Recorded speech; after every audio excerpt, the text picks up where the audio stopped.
It's almost 28 years later, so we need to go back and look at the sequel we never quite got around to. 28 Weeks Later is full of actors you now recognise, and it's also got the unique premise of repopulating a post-apocalyptic country after the end of a zombie virus. So why doesn't it usually get mentioned with the original?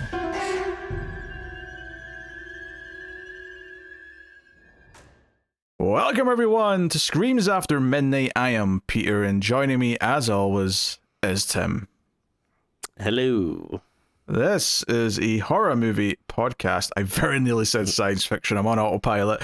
But welcome everyone. We talk about a movie. It's that simple.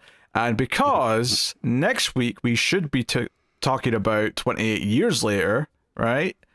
We kind of had to go back and do the middle film because we never got around to it. We did 28 Days Later years ago, and we just never get around to doing 28 Weeks Later. So that is what we're doing today. We're crossing that off the eternal to-do list that never seems to get any shorter. So we'll start spoiler-free, as we always do. We'll give you a warning before we get into the spoilers. And of course, if you're enjoying the show on YouTube, please do hit the like button. Helps us out a bunch if you do. And you can, of course, get bonus content and episodes over at Patreon and help keep everything coming. But I'll tell you more about that at the end of the episode. So yes, so I did see this soon after it came out, not in the theaters, but sometime in that next like 6 months, maybe a year. And I had not seen it since, and I had forgotten just about everything other than one or two vague like memories. How is this one that you've rewatched over the last like 20 years, or is it kind of lingered? It's so weird that it's been that long. Yeah, I mean, I similar, I've seen it when it first came out. Don't remember if I saw it in theaters, but if not, then pretty early on when it came out on video. I was working at Blockbuster at the time, so I must have watched it like right away when it was released. But I know I've watched it since then. Because I know I already had it logged on Letterboxd, and so I'm like, okay, so I probably watched it, at least within the last, I don't know, 5 or 6 years or something. But I don't know, same thing though. I really had very little memory of like the details. I knew, like the basic plot of it and a few scenes here and there, but most of it was kind of foggy for me. Yeah, I could even have told you the plot for the most part, to be honest. I remember there being a military kind of component. Like, I remember the military being around, and that was kind of it. I think the weirdest thing about going back to this now, having not seen it since maybe late 2007, early 2008, is how many people are in this movie that I didn't know at the time, but do know now from various other things. I feel like a lot of the time you'll usually get like maybe like one kind of standout person that you go back and you're like, oh, I didn't realize this person was in it. But like this one has like 4 or 5 people that you're like, oh, hey, look, it's like this person, that person. Yeah, the one that like stands out is one that I knew already is Harold Perrineau's character, or that actor. Sorry, I said his character. Him. I knew him from Lost, right? In fact, if anything, I would argue that I didn't really know him from anything else after this. I knew him from stuff before this movie. But this movie has Jeremy Renner in it, right? Yeah. Before I knew who he was. Rose Byrne's in here before I knew who she was. Imogen Poots is in this movie before I knew who she was. And then, I already knew Robert Carlyle. The other one's Idris Elba. Idris Elba, yeah. Like, I think The Wire had started by this point, but I didn't watch it for another couple of years. So, like, going back and realizing he's in this, I'm like, what the hell? Why is there so many people who went on to have reasonable careers all in this movie? And surprisingly, like Idris, like I feel like he doesn't have that big a part. Like it feels like he's an important character, but screen time wise, I don't feel like he shows up like a ton in the movie. Sure, yeah. Which is kind of weird because you think like, oh, like he would be the star, right? If you're saying like, oh, guess who's in this? Well, that just kind of goes to show though he wasn't as big a star yet. I mean, the funny thing is that I feel like even now though he sometimes gets those roles where he's just kind of like he's the known guest star as opposed to like the main star of the thing. But wild to recognize all these people and just it's just weird just because like it's like such an even split as well between. Well, Rose Byrne's Australian actually, but like I was going to say it's an even split between American and British actors who went on to become really well known for various things. It's just a odd concoction of people. That said, though, if you can name the director without looking, I would give you a medal, Tim. No, yeah, not off the top of my head. You don't remember Juan Carlos Fresnadillo? You don't remember him? What else has he done? I'm curious. Oh, he did that. I mean, I didn't see it, to be fair, but I did not hear good things about that movie last year that Netflix did called Damsel, starring Millie Bobby Brown. Apparently, he directed that. Yeah, we watched that one night, and yeah, don't have much to say about it. And honestly, it's the only thing on this list that I even recognize. Everything else, other than this movie that we're talking about, I do not know. So, oh well. Good luck. Good luck, Juan. All right, Tim. I mean, okay, it's a sequel to 20 Days Later. The Britain is now kind of safe because all the zombies, the ragers, all died out or starved to death, and the movie's kind of about trying to retake back Britain. But would you believe it? There might be more zombie outbreaks happening because it's a movie, and we have to do more of that. That's the basic gist I'll give you before we get into spoilers later. So, Tim. Yeah. What do you think of 28 Weeks Later? So I was kind of looking forward to revisiting this. I think we're on a little bit of opposite ends with the new movie coming out, but I'm actually looking forward to it. I think the trailer looks pretty good, and I like the original enough that yeah, I wouldn't say I'm like super hyped for it, but I'm pretty intrigued and looking forward to it.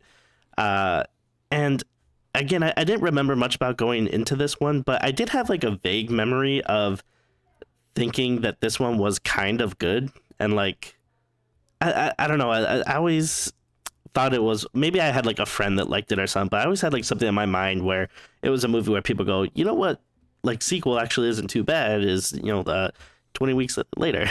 So I kind of had this going in my mind that, oh yeah, maybe it's not that bad or whatever. So, yeah, as I started watching it, I do think there's a couple of interesting things here and there, and there certainly is like the star factor of it, of like seeing all these people that you know, are more well known now. So I guess that makes it kind of an interesting component. But overall, I wasn't really feeling it this watch. I don't know. There are like a few moments here and there that I thought were like okay, but overall I found it to be a little dull. Even though I do like a lot of the, you know, actors and stuff in it, I don't think any of the characters are super memorable or interesting. Yeah, I don't know. Sometimes I ramble on and on, but I don't really have like a ton to say about it. It's not the worst thing in the world. Like I guess it could have been worse, but yeah, I definitely didn't like watch it going like, oh yeah, this is actually pretty good. It's a little underrated. So I'm like, oh wait, no, I guess it is kind of forgettable. Like this prior reason why, you know, maybe we don't talk about this that much. It's kind of like in this weird like no man's land of just not being that interesting, rather than being like, because it's not that bad. I don't think there's anything too. I mean, I've got some things that I want to critique. I've got some. There's one plot thread in particular they spend a lot of time setting up, and I thought they did very little with it when it was time to actually pay it off. And you know, I'll complain about that once we get into spoilers. But yeah, I just do you know what I think part of the problem is the entire premise is built around the idea of like, okay, the UK has, or the mainland of Britain, I should say, to be more precise, has you know the rage virus has kind of died out because they've all died. There's been nothing for them to eat. And now, like, the American military's kind of set up a safe zone, and we're sort of repopulating, and refugees are coming back into this one area in London, and it's kind of like the, you know, the camp, and you know, all the rest of it, and they're doing all these things. And part of me was thinking, I think I'm genuinely more interested in this premise if it just keeps going with this. And I think the idea that the zombies are going to come back is the least interesting thing about the whole movie. So I was actually going to bring that up, that like I don't want to say I was super on board like for the first half of the movie, but I definitely felt more interested about it until once the inevitable outbreak occurs again and then the zombies come back, to me it just gets much more like, I don't know, running on autopilot or anything at that point. It was like, okay, no, we're just doing stuff that I've seen, a bunch of other times before where, as to your point, it kind of starts off with something that, hasn't really been done too much, where it's like, we're seeing like the aftermath of, the outbreak and people moving back in and all that stuff. And admittedly, that might not be, great for the horror aspect, but at least it is a bit more interesting, I mean, at that point, it's more of a post-apocalyptic sci-fi. I mean, it's not even post-apocalyptic, really, because it's only one place. It's only one island. Like, the rest of the world is still functioning as normal. Still kind of sci-fi, I guess, just because of the premise, but, like, that was more interesting to me, and the thing in the back of my head the entire time was that, but we have to have zombies again, so at some point we're going to like somehow find a way to have more zombies, and once that happens, I just was a little detached from everything that was going on, and it felt like you're going through the motions. How we get to the zombies is a little, I have some issues with that. I will say I have some issues with the ending of the movie. There's kind of almost this point of, and this works in some movies, right? It works in some movies or some stories where I don't mind that it feels like dire, that it feels like there's almost no hope. Sometimes that works. Sometimes that feels like the right choice, the right tone for what you're going for, and it can still be compelling for, whatever the reason might be. But sometimes, and I think this is an example for me of this, I just kind of feel like, what's the point of caring? Because I just feel like they're all doomed no matter what. So why am I getting invested in anything? And it took me out a lot of the back half of the movie where I'm just kind of like, I kind of want to be rooting for this ragtag group that have kind of joined together and so on. And I just wasn't feeling. I mean, to its credit, it didn't do what the first movie did that I really didn't like, which is it sort of like completely pivoted in the third act to something that I just felt like was just not what I wanted. And I'll also say this movie doesn't look like shit like the first one does, so that's a plus in its win column. Because it was, I don't even know what it was shot on, but it definitely was better than consumer grade digital 2001 video. I can say that much. Because I know the new one, they're shooting it on iPhones now. Oh, really? Yeah, it's gimmicky, and that is gimmicky. It's absolutely gimmicky. Like, there's no reason to do that. I saw a photo from the set, Tim. They have like giant, expensive professional lenses in front of the iPhone. So I don't even know at that point why you're not just using an actual camera that's designed for making high quality content, other than just being like a marketing thing for Apple to say, hey, they made a major motion picture using only our phone. But I mean, haven't they already like done that before though? I don't understand what the the point. I mean, is it the first time that like a big like like a non-indie movie was like this? Or there was at least one other movie with a notable director. Was it that movie that Soderbergh did, I want to say? Yeah, I want to say like he did one. It might have even been, was it that one Unsane or that's what I think it was. Yeah, I think it may have been that one. See if an indie, like, see if someone with no money makes something good with an iPhone as their camera, and like, okay, you know what? They used all they had to try and make something. But when I see a photograph of an iPhone on a rig that's attached to a giant like professional like lens that costs thousands and thousands of dollars, I'm just like, what? Just use an actual camera, you fools! Like, what's the point anymore? I don't get it. Anyway, it kind of feels like. It feels like the reason why you do that is that so you can be like, see, like you too can use your iPhone to make a movie and stuff. But then it's like, well, no, because I don't have this like big expensive like equipment and setup for it. So it kind of defeats the purpose. Yeah, but not to mention if they're getting not to mention a crew of hundreds of people setting up lights and all the other things that go into making a movie. Yeah, but if they needed the extra 15 mil from Apple or something, like whatever, I guess do what you got to do. But hey, yeah, honestly, if it turns out Apple paid them off to do it, I would at least say, okay, you know what? Yeah, fair enough. You got to pay the day out of it. You got to it paid for half the movie or something. Like, that'd be fine. I would happily accept that as like the price of doing business. But anyway, yeah, I guess yeah, that's the thing. So I'm not as positive on the original movie as the horror community are. I think it looks bad. I think it does have its moments. There's some nice ideas. There's some nice shot scenes of like the empty city and stuff like that. But I really don't like the third act, and I don't have the passion for it that a lot of the horror community do. So the sequel that people are kind of indifferent to in general doesn't exactly spark much life into me either. So yeah, maybe the new one will be good. I don't know. But I kind of just feel like there's a lot of gimmicky things to 28 Days Later, and I feel like the new one's kind of leaning into the gimmicky stuff, even though it may not be as obvious in the end product. So we'll see. I don't know. I think, honestly, and again, I can't really say any of this till spoilers, but the way this one ends kind of made me less excited for the next one, because I started this one thinking, oh yeah, this is actually quite an interesting premise, and then I feel like the setup getting into the new one, assuming that, even remembers how this one ended, is just kind of like more generic stuff. It's just, generic zombie movie stuff, and I don't know. I'm a bit of a downer on this franchise, I have to admit, but up until now, it's only been 2 movies, but we're getting, like, 28 years later, there's that other movie coming early next year, and then I think there's still 2 other chapters of Danny Boyle's new trilogy to come. So, like, basically what I'm saying is 28 years later is The Strangers Chapter 1 of this franchise. Okay. I mean, I'm hoping the quality is much better, but it would be hard for it not to be, we'll Tim.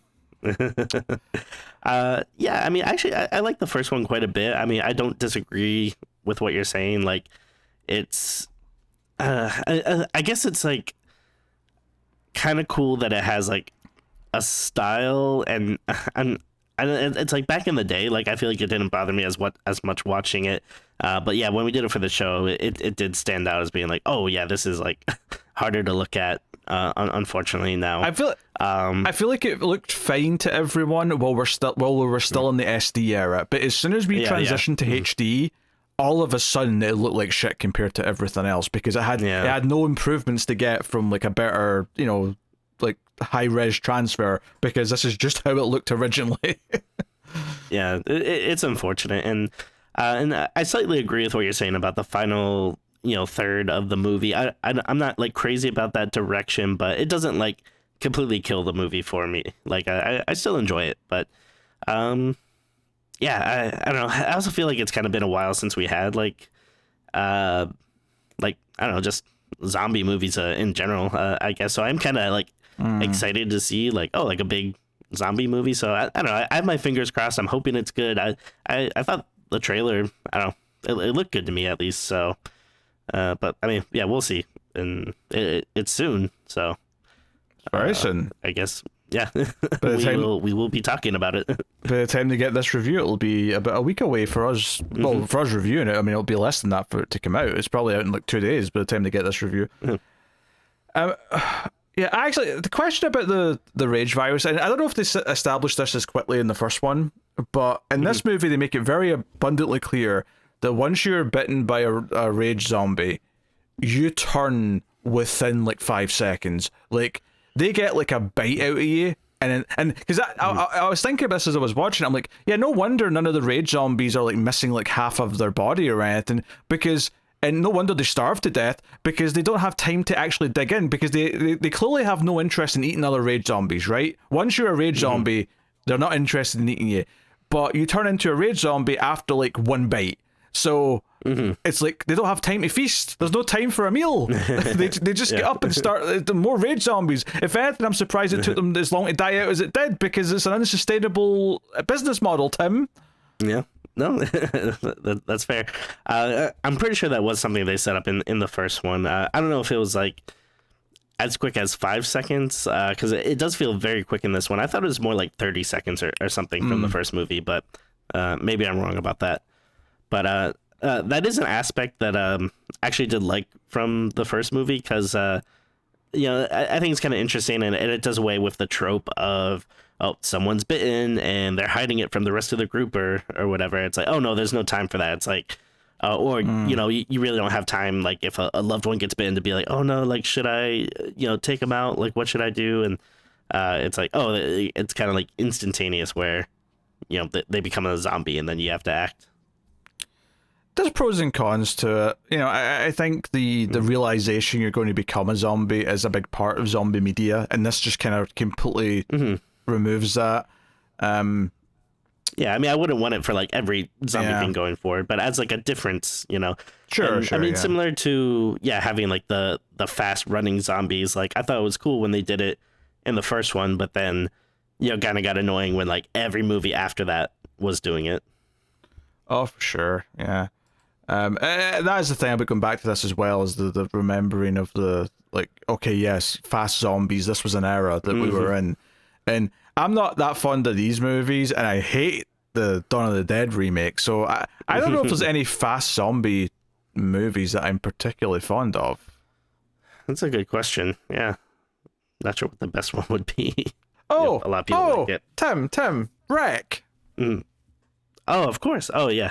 That's the fast zombie movie I like. There's the fast one. Wreck. Yeah. Wreck's the answer. I didn't think of that earlier. There you go. I think for most people it's 28 Days Later. I think, I'm kind of in the weird, like, negative Nancy camp of that one, but like, but if you don't feel passionate about that, then I don't know what other one. I mean, to be fair, people do feel passionate about Snyder's Dawn of the Dead, and I've grown to really despise that movie the older I've gotten. I've really come to kind of hate it, but yeah, it does have its fan base, so I don't know. Anywho, we also didn't mention Catherine McCormick's in this movie. She's like the mum character. You might know her from Braveheart. She was like William Wallace's love interest. And I did mention Robert Carlyle, who's like the dad character, who is fairly well known in the UK. I doubt he's that well known in the US, but he had some success here. Okay. What accent is he rocking? What accent do you think he's rocking, Tim? It sounded a bit Scottish to me. That's what I was thinking. It was indeed Scottish, Tim. Okay. Very good. Okay. I'm a little upset that you felt you had to corroborate that. You weren't sure. I was just making sure. You never know. Okay. None of the rest of the family were, though. He must have moved to England, his character. I think that's what they were going for. Yeah, that was the only part that took me out of the movie. What, having a Scottish character in the movie? I was like, this is unbelievable. This is the rage virus. Now that makes complete sense, but a Scottish character? What? Can't be having that.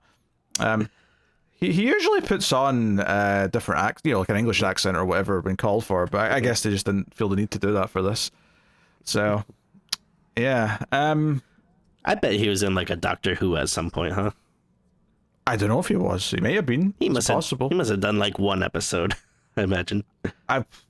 The joke always, because I was looking up Imogen Poots to see if this was her first movie, and I think it's her first movie, but her first acting job was a hospital soap called Casualty, which made me laugh because there is an old joke in like the UK film industry that every actor's first job is a role on Casualty.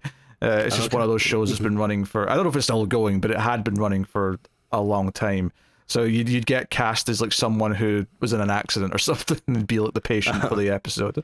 Oh, it's funny. I've never heard of that show. Like I feel like I've heard of like other shows like EastEnders or something, but never. Oh sure, Casualty. Yeah. I mean, yeah.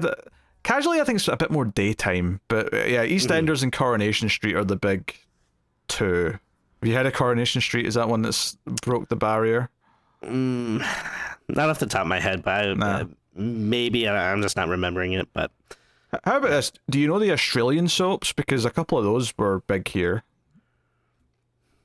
No, I don't think so. I feel like there's a lot of like Australian shows that I only know about because they get remade into American shows. Like I'll be like oh hey, like this is an interesting show, and then I'll be like, oh this was like a 3-season show on Australia like from 2 years ago or something. And this is still somewhat relevant because Rose Byrne's in this movie. Now she's playing an American. However, there is one line early on where her accent slipped, There's a moment where she says something and she's sort of leaning around to pick something up as she says it, and her accent totally goes full Australian, and I'm like, it's an early role for you. I'll let it pass, but I could hear the Australian twang in there. Yeah, to be fair, that was the script's fault for making her, put something on the Barbie. Like, she shouldn't have, didn't need to do that. You're giving people a weird impression of this movie, Tim. Yeah. So, I don't know. I guess we should go to spoilers. I don't know how much else I want to say without spoilers. Yeah, it's fair. Yeah. Look, it's fine. Like, it's not that bad. It's just not that... I'm just not that excited by it either. No. I mean, I feel like they're trying really hard to, like, recreate a lot of the same feels, like, from 28 Days Later, and it just doesn't feel... I mean, other than, it's better because it's in, like, HD or whatever. So it's, like, better to look at, but I don't know, it's just... It doesn't feel as directorially sound, I would say. Like, there's a lot of scenes where I'm like, okay, I get it. Like, you're doing, like, the big empty streets again, and then I got really tired whenever there was, like, a zombie thing. The camera was so shaky. Like, it loves to do that. Like, the camera is like hyperactive and moving around like it's having the shakes. Yeah. Lots of quick cuts. Like, it loves to do that during the zombie stuff, and I did hate that, actually. I'm glad you brought that up, because I really did not like that. So, and then there's, like, one... I don't know if it, like, necessarily worked, but it's kind of weird. There's, like, one scene where it's, like, dark, and then they're going through...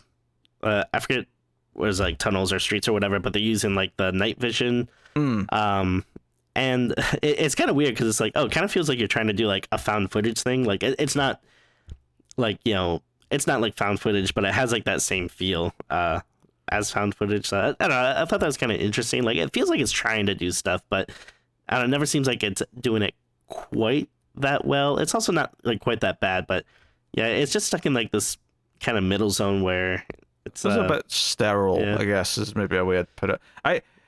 Yeah, actually, speaking of things looking a certain way, there's one scene, sort of about 2/3 or so in, somewhere in that range, where characters are walking around a street at night, and it's got like a weird look to it, like it's like maybe a little day for night, but it was hard to tell. It just something looked a little bit off about it, and that was kind of bugging me. Oh, actually, there's a lot of, like, CG smoke and stuff at one point near the end of the movie, and it looked like shit every single time they showed it. Like, it was making me wince in retaliation.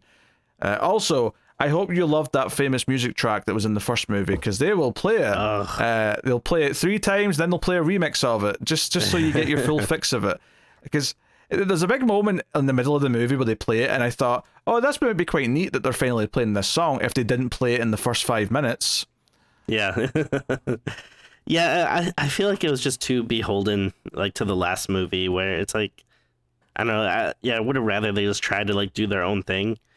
Yeah, because it just ends up not really, like, feeling like anything other than, like, it's just a pretty subpar sequel, to a movie, where at least, I don't know, if they tried to do something maybe a bit more interesting or crazy, then at least you could be like, this is a sequel that did that big thing or whatever.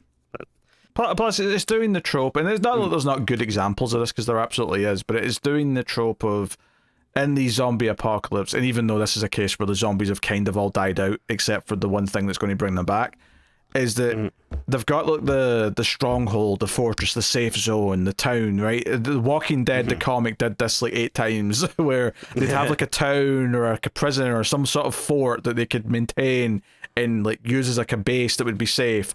But eventually, it would get run down by zombies. Like, it would do that a lot. If anything, the one that's made me think of is Land of the Dead, which was just a couple of years before this. I was, this is very, which we've never done in this show, but we've only done the original trilogy of the Dead movies. We've never done the newer ones, the shitty ones. So that's a gun barrel for October. Oh no, don't say that. I never meant to imply we'd do it this year. I was thinking, maybe to celebrate the 20th anniversary of Screams, we'd do those. Okay. Okay. It's the 10th this year, Tim, just to put that joke in perspective. Was it funny watching this right after, just a few days after the trailer for the new Resident Evil came out? And of course, a big thing in that is it looks like they're returning to Raccoon City. They're returning to Britain. They're returning to Raccoon City. Tim, it never once entered my brain the entire time I was watching this movie. Yeah, it's driving me crazy. I hate so much of like how stuff like operates in the world now, and it's like obviously very excited about the new Resident Evil, and like there's we got a trailer which looks pretty cool, and I'm sure there's probably little fan theories that you can pull out of it and stuff, but I don't think we got many details, many other details about it, right? It's mostly just a trailer. There wasn't a big follow-up interview afterwards that I missed or something, right? No, yeah. I think we're expecting something semi-soon. And if not too soon, then by August, because Gamescom's going to have it be playable there. Okay. Yeah, because basically what I'm getting at is, I'm very frustrated because, every time I log online or something, I see, these crappy, AI-generated, pictures and articles saying, oh, Capcom just confirmed that, this takes place in this timeline and that this character is this person's daughter, and here's the official art and stuff, and it's all just crappy clickbaity stuff and shitty AI generated shit. So I basically wait for you. I'm not very I still like games, but I don't keep up with stuff very much, so I usually just wait for you to tell me if there's big news. I'm all right, well, people probably fill me in on it, but it's frustrating me every time I log in there's some here's this big news spoiler, and it's no, it's not. You're just trying to get stupid clicks and stuff. I keep my finger on the pulse. Yeah, as you say. I love how you're trying to pivot us into Resident Evil 9 talk, though. Because we could sit here and talk about Resident Evil 9 for an hour, and it would be quite easy for us to do that. But we have to talk about 28 weeks later, sadly. So I think we'll give the spoiler warning and get into 28 weeks later. What did you think of the opening sequence, Tim? The extended opening where Robert Carlyle and his wife are staying in a farmhouse with another couple of people, and they let in a child, but then zombies get in, and then he, in all the turmoil, chooses to abandon his wife instead of helping her because he thinks it'll get him killed. So he leaves her behind and has to live with that guilt. So the opening itself, I didn't think was that amazing, but I do think it is an interesting idea, the idea of this coward just abandoning his family. I think that at least sets up an interesting premise, especially later when he's reunited with his kids and he lies to them about what happened and then has to live with that. I do think there is something there, but as far as the actual how it looked and stuff, again, I was just not into okay, once all the stuff starts happening, and then it's just a lot of oh, okay, yeah, I've seen this kind of zombie action before, and then they all kind of sound the same, and then the shaky camera and stuff. I don't know, I wasn't, I guess, super into it. I didn't hate it either, I suppose, but I was just oh, okay, we're doing this. But I do think that aspect of it is interesting, that well, because I guess at first you kind of think he's gonna be the main character for a bit, which he really ends up not being. But it'd be interesting to follow someone that is just kind of a gutless coward like that.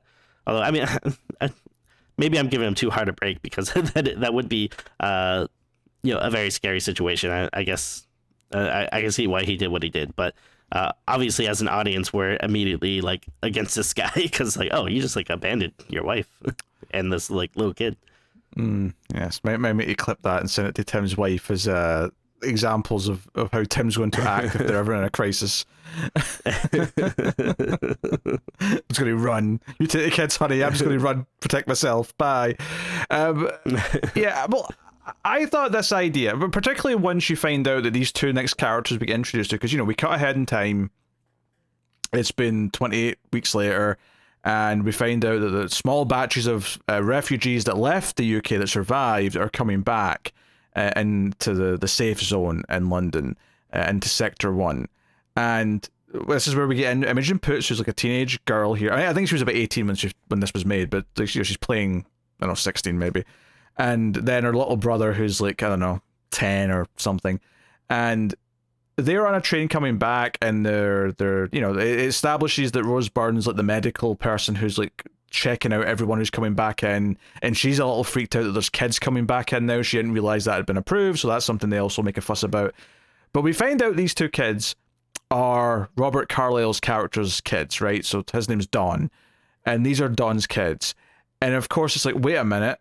So, it was hinted in the opening scene that those kids were, living with grandparents or something somewhere away where they were safe. So I think they have like a very exposition-y line where they say something like, "Well, thank God for that school trip. Otherwise, the kids would be here." Which I kind of had to watch this twice because like the first time I watched it, I was like late at night and zoning out and stuff. So I watched it again. So I noticed on that second time where I was like, oh, that's like a very standouty line once you know what's happening. Yeah, I mean, it's there to set things up. And I don't really think you needed it, really.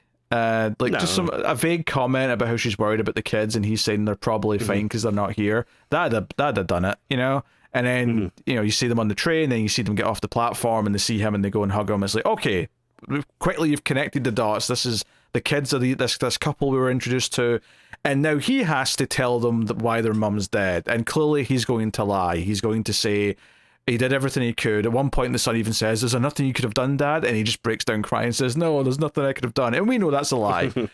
And I think this was fine drama. I didn't really care that much in the opening scene per se, because I didn't really care about the characters yet.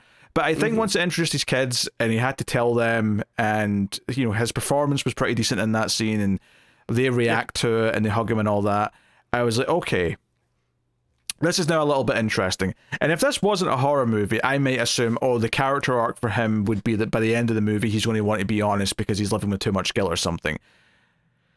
Alright, so they set all this up, and of course part of the plot leads us to the fact that the mum is actually somehow still alive.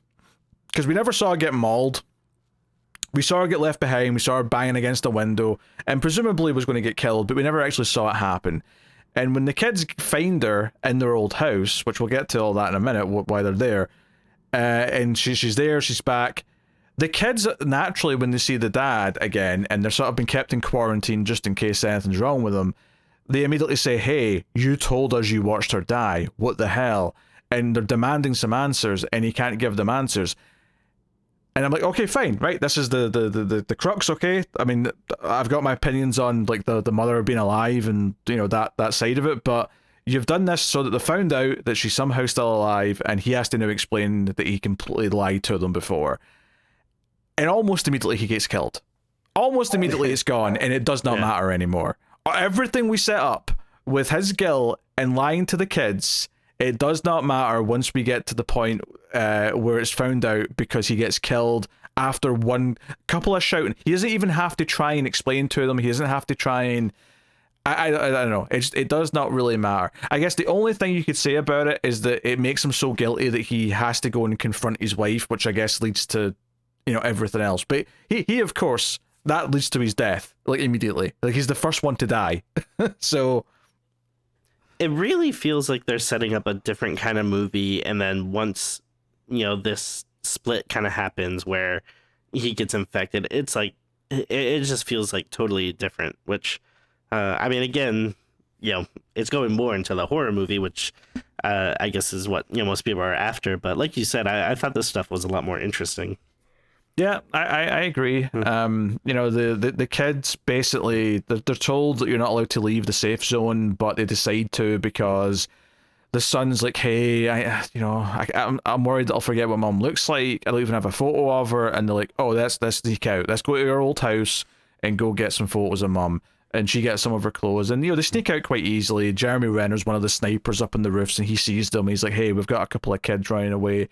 So they come and find them quite quickly, but obviously when they're there, they run into a very like out of it and kind of crazy haired mum who's like freaking out and kind of scary.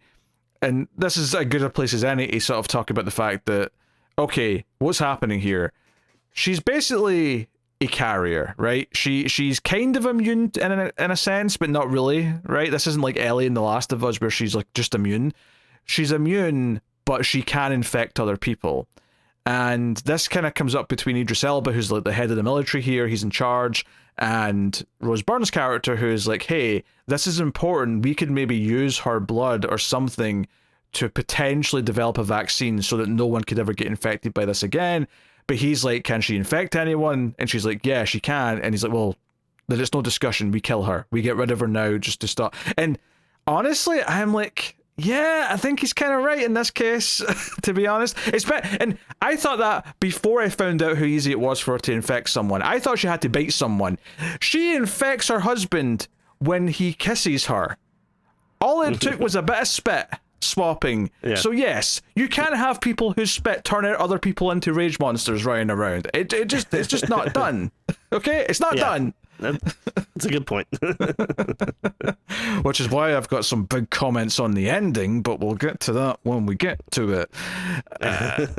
Yeah, I actually, like, I genuinely didn't know after the kiss happened and Robert Carlyle started, like, you know, feeling it, where I was like, it cut to a shot of the wife's face, and I genuinely did not know, did she know that kiss was going to do that to him? Because honestly, the look in her face could be read multiple ways. I don't think they made it clear if she was surprised by this.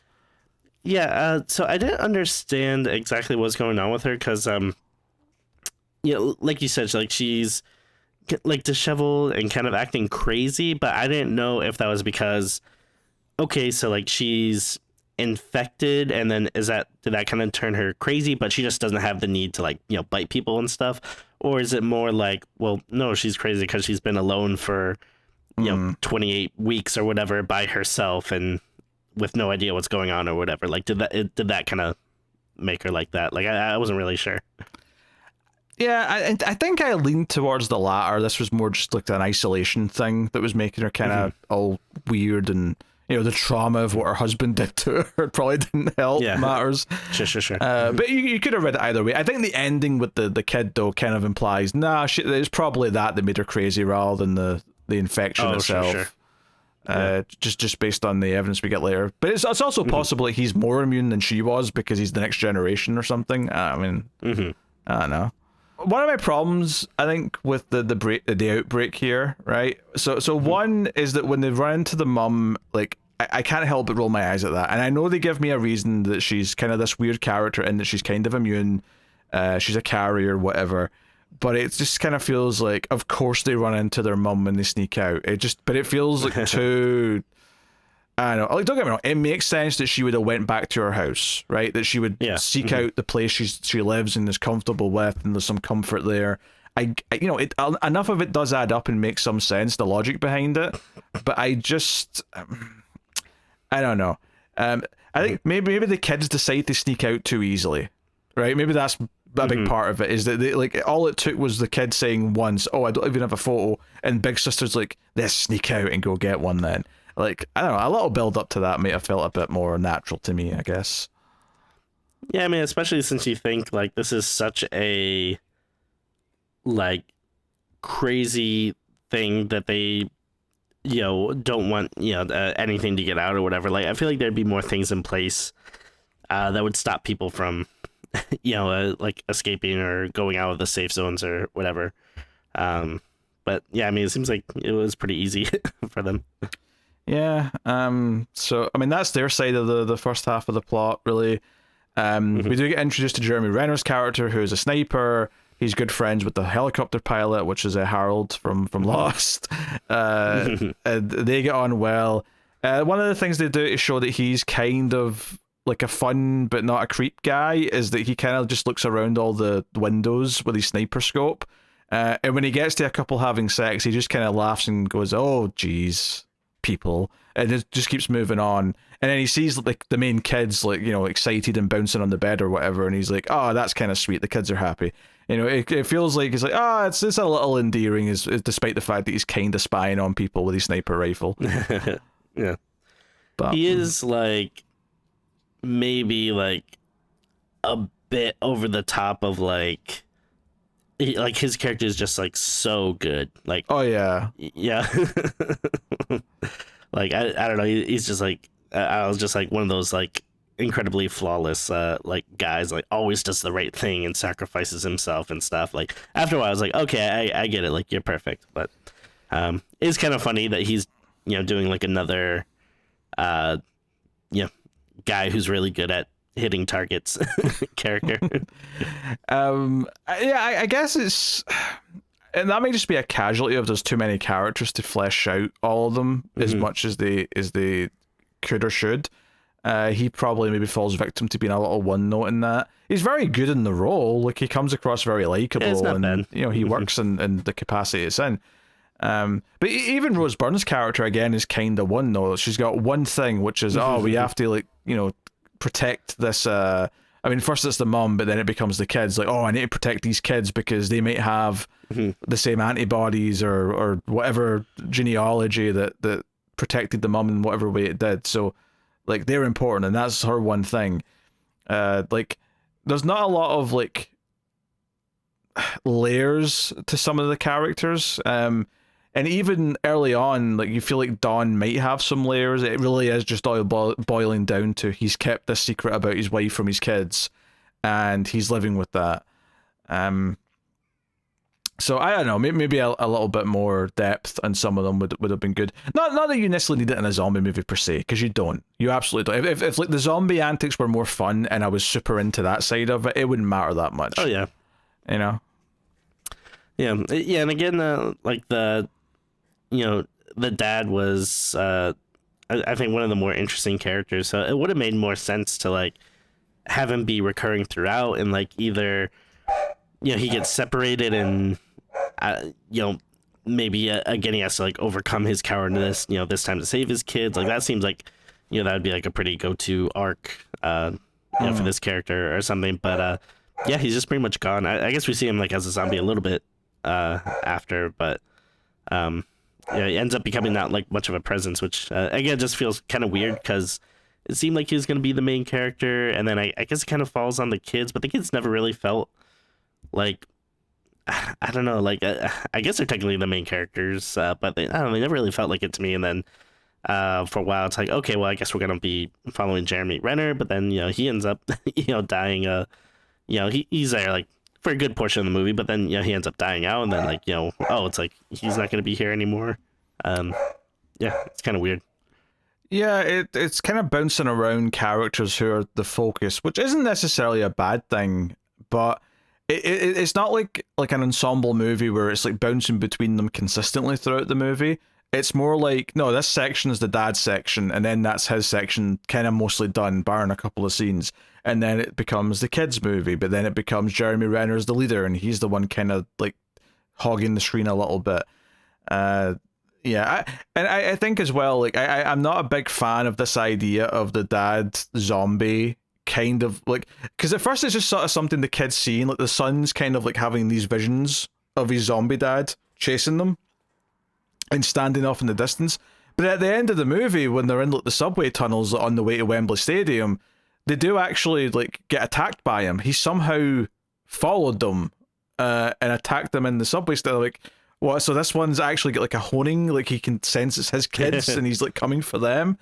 I don't know. That was all a bit hokey for me, and like where the third act really kind of fell apart a little bit. Yeah, it just stretches believability a bit.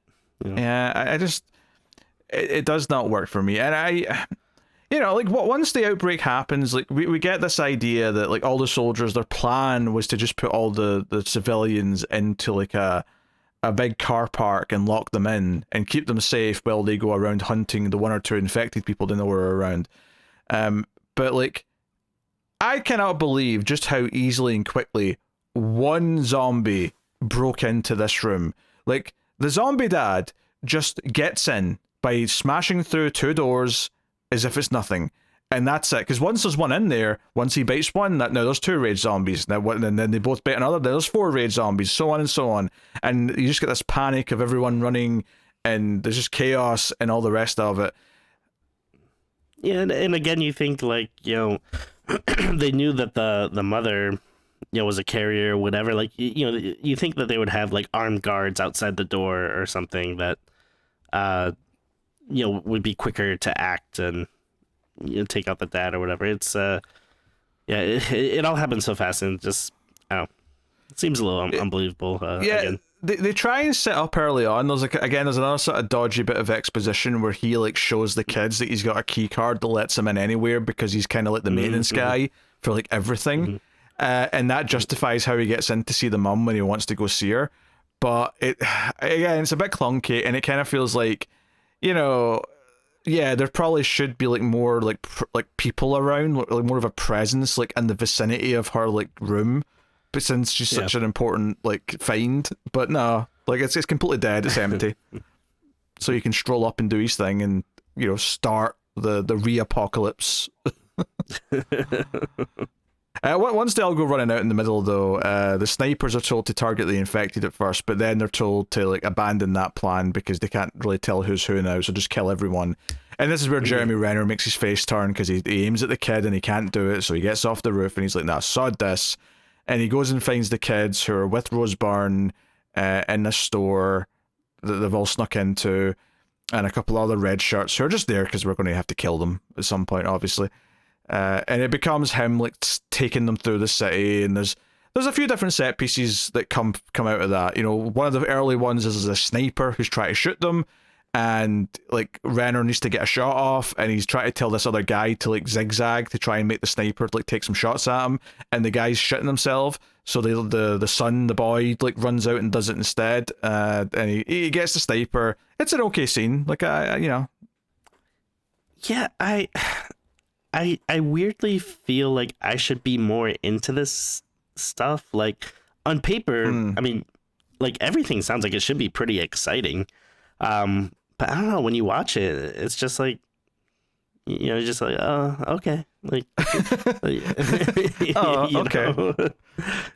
Like, I don't know. Like, do you agree? Like, doesn't it seem like it should be more exciting, or you should be watching it and going like, oh, hell yeah. But instead it's just kind of like, oh, okay. Like, I think it comes down to really just the direction and the execution of how it's been handled. Because, a sniper like taking shots and you having to try and outsmart him so that your sniper in the ground can get a shot off at him sounds good. It sounds like a good thrilling sequence.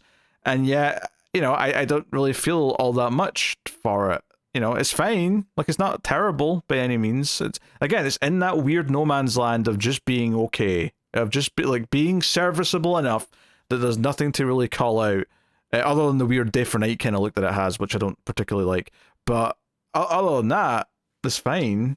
It's also weirdly like, and I guess maybe in a different type of movie, this could be something that would be a bit more interesting to explore, but I don't think it's great in this one. But it feels like the zombies are weirdly not that much of a threat. Like, most of it is them trying to get away from like the military guys. Like, it's like, okay, yeah, we gotta escape from these snipers, and now we gotta escape from the like nuke, or not a nuke, but whatever they were, like the firebomb, exploding firebombs, and then like flamethrowers, and like it's all this like all the military guys. Like, there's you see, Tim, man is the real monster.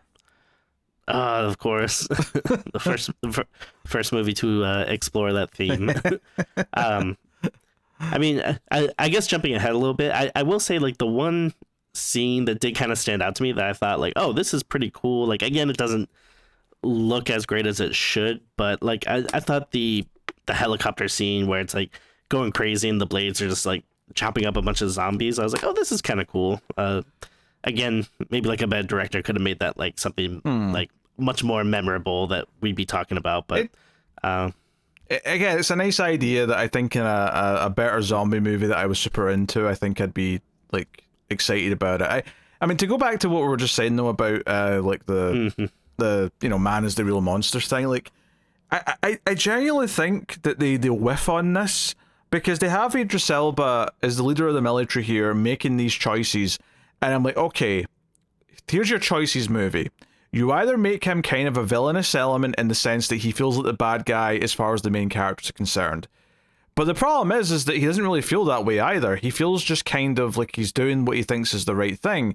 But if you're going to do that, then you have to give me a movie where it makes me conflicted, where I'm really questioning, like, oh, maybe he is really doing the right thing, and therefore, like, I can feel conflicted about the fact that I want these characters who are running around to survive, but I agree with Idris Elba that they kind of just need to nuke it from orbit because it's the only way to be sure.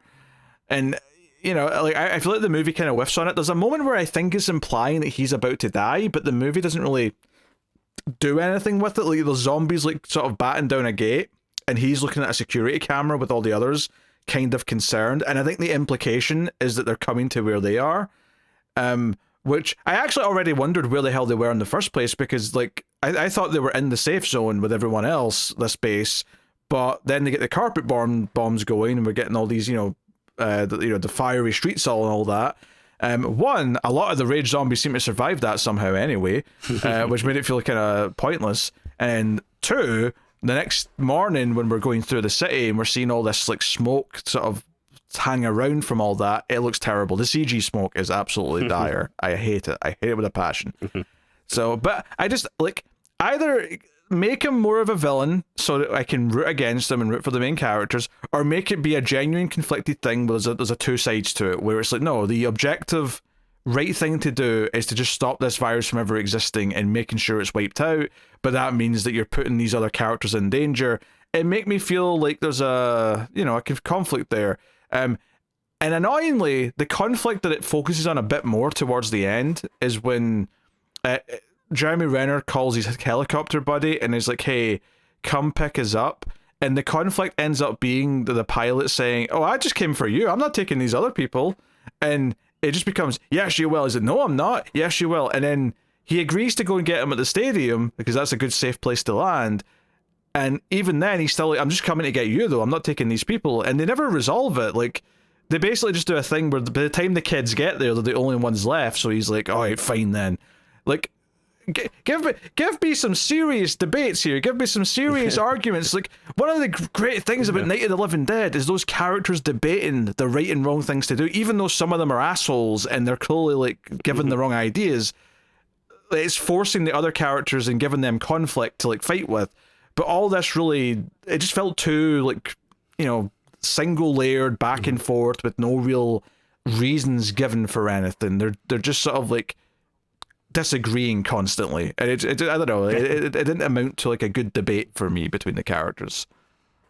No, not at all. And again, it feels so weird to me that Idris Elba's character just feels like such a non-presence, where it seems like he should be like the kind of the big bad guy of it, or like you said, if they want to set up like more of a conflicting kind of thing to it, but it just weirdly, like, just kind of a down character, because like I forget about him, like, throughout most of the movie until, like, we cut back to him and it's like, oh yeah, I forgot he's here and he's kind of doing something, but it really doesn't amount to much. Yeah, I think that's a bit of a shame. Like, one of the bits after the helicopter tries to get them and then they have to sort of, like, make a second plan is they end up going back through the city, and there's, like, there's all these smoke clouds, but then it turns out that it's gas, and they have to, like, try and cover their mouths. They get in this car, and we get kind of a very ominous shot of, like, 4 guys in these, like, full hazmat suits with flamethrowers, like, going down the street, and they're burning the infected, and they're going to burn these characters too, because obviously their orders are going to be the same orders that all the other soldiers have, which is to kill everyone, no exceptions. And there's a whole, like, oh, we have to start the car, we have to get it going, and Jeremy Renner basically says, hey, I'll meet you there, I'll go out and push the car to help get it going. And of course we get this scene where Jeremy Renner's set on fire just as he helps the car start, getting the engine going. So they watch him behind the car just walking around on fire. And of course they're now in a vehicle, so this is a target for all the helicopters and shit. And it leads to the last section of the movie, which is inside the subway tunnels of the London Underground, and they're trying to get to Wembley Stadium is the goal. And it's this idea that it's so dark down there they can't see, but Rose Byrne's got the rifle with the night vision scope, so she's, like, using that to see down there, and she's telling them where to step, go to the left, go to the right. Like, you can kind of see, like, what they're going for here. it's not bad. I almost wonder though if it's just a little too cut up, where maybe a bit more sense of geography would have been good. Because I think when the zombie dad shows up and he kills Rose Byrne's character, and to be honest, I was a little confused in the moment if he was killing her, killing the older daughter, because it was hard to tell. Because I mean, the only real hint was the fact that he was sort of ramming the gun into her face. And she was holding the gun, so I assumed it had to be her. But like, obviously there was not, all these quick cuts in the dark. It's hard to kind of see who's who. So yeah. Anyway, the zombie dad bites the son. The daughter shoots the dad. Deals with this, so that's him done. And she looks into her brother's eyes, and he's like, "Oh, am I going to be like them?" And she can see in his eyes that he's got the virus. Like his eyes have changed, but he seems okay. So they go to the Wembley Stadium, they get to the pilot, and he's very hesitant at first, but he kind of reluctantly takes them and says, okay, fine, I'll take you across the channel to France, because that's what I was asked to do, because you're important, blah, blah, blah, blah. So again, I want to rewind to earlier in the movie. They made it clear that the mum was able to infect another person with the virus simply through a kiss, through some saliva. That to me, now admittedly the daughter doesn't know that per se, because she didn't see that, but the daughter keeping this a secret from the pilot and letting them take him to mainland Europe, where, shocker, we cut ahead to 28 days later at the end of the movie, and there's rage zombies running around the Eiffel Tower. Mainland Europe has now been infected, which would assumingly mean that all of Eurasia will all fall victim, because it's all connected to the rage virus. So it makes me wonder what the 28 years later like starter's going to be like. Are they going to remember that entire half of the planet is now just taken over by zombies? If it indeed was, I don't know. Thoughts? Yeah. I mean, I'm not crazy about I guess any of it either.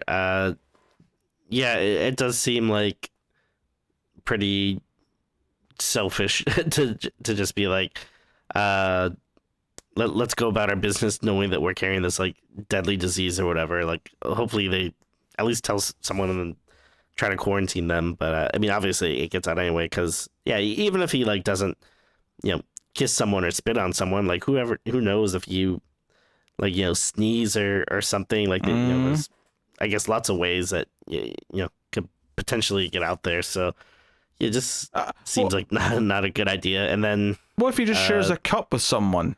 Like, is that enough? Yeah. I don't know. I mean, probably, because again, like the dad, like it seems like the dad and the mom like was very like minimal the contact they were having.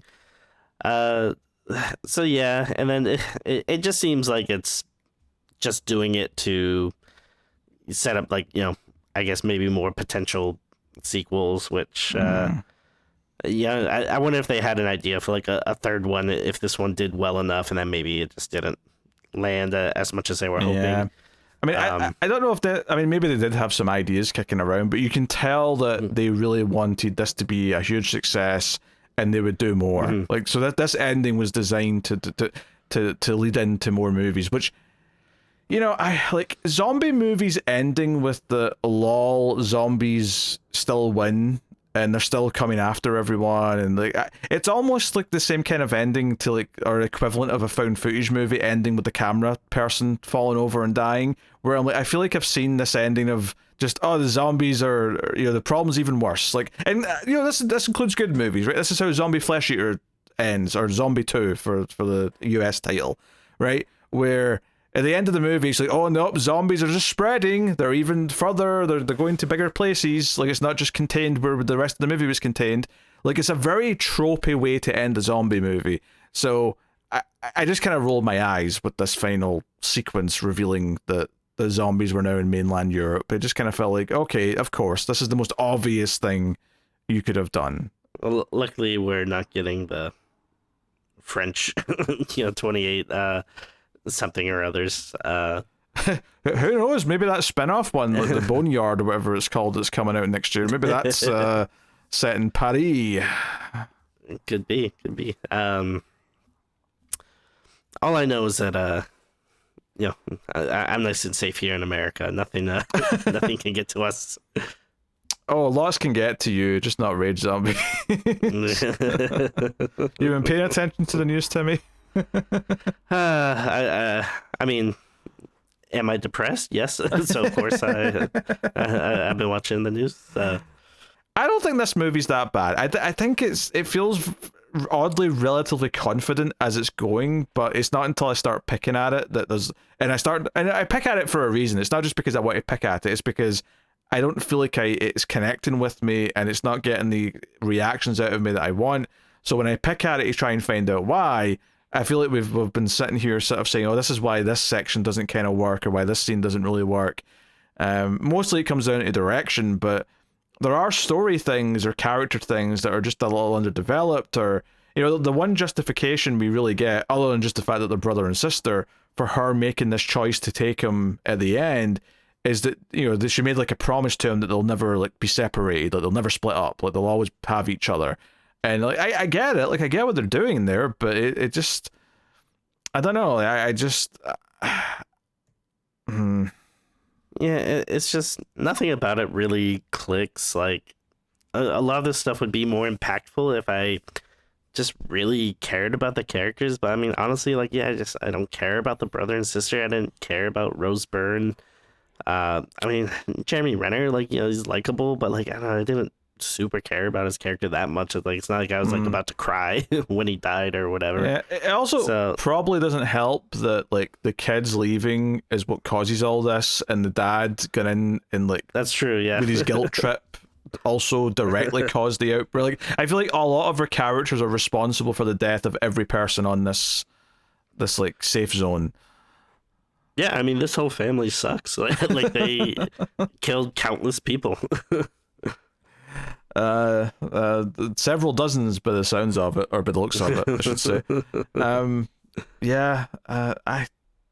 I wish I cared a bit more, and I kind of agree with what you said right at the start of all this, which is that there's a reason why no one really talks about this one that much, and I think, and it's not because it's that bad either, which is the weird thing. It's just in that no man's land of not being that good, but also it's not funny bad. It's not even like you know, like sometimes we'll watch a movie that's really bad and we'll say, oh, this isn't funny bad, it's just bad and miserable. It's not miserable, it's so weirdly in the middle of just not eliciting a response and being kind of serviceable in so many things that it does. And the one thing that it has that's quite interesting is the premise of rebuilding the country after everything's what calmed down, but obviously that can't last. But this the only thing in the movie that I was interested in. I was interested in the dad having to eventually admit to his kids that he'd abandoned the mum because he was scared and try and ask for forgiveness or something like that.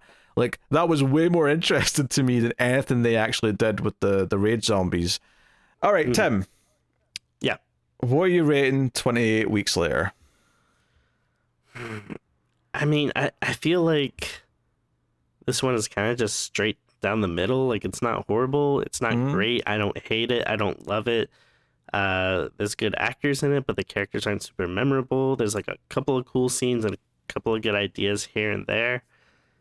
I'm kind of debating if I want to get it the straight 5 or I might just go like a smidge lower because I think overall I don't like it. Like, I don't overly hate it or anything, but I would say I'm just like a little bit less than completely neutral on it. You know what I mean? Like a 5 would be like I'm just like completely neither love nor hate or whatever. Like, I don't know. To me, it's a bit more like on the negative side, but not by much. Like just a smidge. And I think a lot of that is just how kind of forgettable and how much of it just kind of like like I watched this pretty much twice like within the last 2 days, and like I'm already like kind of fuzzy on some parts. So I think I'm gonna go a little low with a 4.5, which maybe sounds pretty low for something that's not like horrible, but again, I think it just ends up being ultimately pretty forgettable and dull, despite not being like a complete train wreck or anything. But yeah, it's kind of where I'm landing. Yeah, because I was debating something similar, but I was debating either straight down the middle of 5 or slightly higher to a 5.5. And my thinking there was that, there is at least a little bit of a good idea of exploring the repopulation of Britain, and there's a general competence to like chunks of the movie. Like, it feels like pretty, like it's always serviceable for the most part. I don't know. 4.5 feels that we're itching into territory for me of like, I kind of feel stronger about disliking it, and I feel like, so I think by that logic I'm going to go straight 5. I'm going to go straight 5. It is down the middle. I feel very little for this movie one way or the other, and if anything, the strongest feeling I have is my confusion of how indifferent I am to what's going on. So there you go. That's our review. I mean, you said you didn't really like the first one that much, but do you still like that better than this one? I mean, yeah. I appreciate the first one more than this one for sure, because it feels like it's been more inventive. It's doing more unique things. I appreciate the technical, like them shooting that in a tiny budget, and like, as bad as I hate the cameras they're using, like it feels it's doing it. It's a lot more impressive for what it is compared to this, which is, hey, we've got a studio financing this now, and we've got this, and this, and it all just kind of amounts to very little. So yeah, the first one is better than this, for sure. All right, just checking. I didn't rate the first one that low. Oh no, I mean, I forgot what the ratings were, but again, just because like you kind of mentioned several times that you're a little negative on the first one, so I just wanted to be clear. Yeah, when I say negative, I really just mean I'm like not in love with it. Yeah, not as much as like other people probably. Yeah, I could find what my rating was. I'm sure it's in my document here. Hold on, I gave it a 7. Oh, okay. Oh, so that's okay. Yeah, much better. It's good. Yeah. It's just I just don't think it's great because the ending lets it down and it looks like shit. So there you go. It really is just such a shame that just watching it on modern equipment and stuff, it's tough. Yeah, and there's no reason why it should be, because like one of the great things about old movies is they look great. Like when you get a 4K of an old movie, an Ace remaster, it looks stunning. So yeah, it's a shame. All right, I'm putting in our ratings because I always forget to do it if I don't do it while we're talking. And that'll bring us to me telling you about Patreon and YouTube memberships. One of the things we've started doing these last couple of episodes is we'll just have like a little bonus chat before we get to the rate. It's kind of similar to what we do in Collector's Cut and Ace, where we do these extra rating like slots where we do rate like visuals and stuff. And Tim didn't want to do that, so we just pick something tangentially related to the movie we're talking about, and then we ended up with tangent in there for like 5-10 minutes. So there's a little bonus, like extra bits of conversation going up on Patreon or via YouTube membership if you want to support us that way. And as well, of course, bonus episodes that happen we're pretty much back to one a month, give or take. If there's slightly delays, as Tim's moving house, which he started the process of doing, for the record, but we don't suspect we're going to miss any weeks because of that. At least not now. It could happen, but everything seems to be stable enough at the moment. Yeah. But yeah, bonus episodes. Check out the other shows. Maybe you'll enjoy Extra Reels, where me and David talk about some of the worst things ever made. Tim even guested on an episode of that. He was on the Madam Web episode, so isn't that fun? But that is us. That's the show, everyone. That's been 28 weeks later, and like we said, all goes to plan. Next episode should be 28 years later, which I'm feeling quite lukewarm on. Tim's a bit more excited, but I've gone with an open mind. We'll see if it wows me. But that's the show, everyone, so thank you for joining us. We do appreciate it. Keep watching scary movies, and we will see you next time.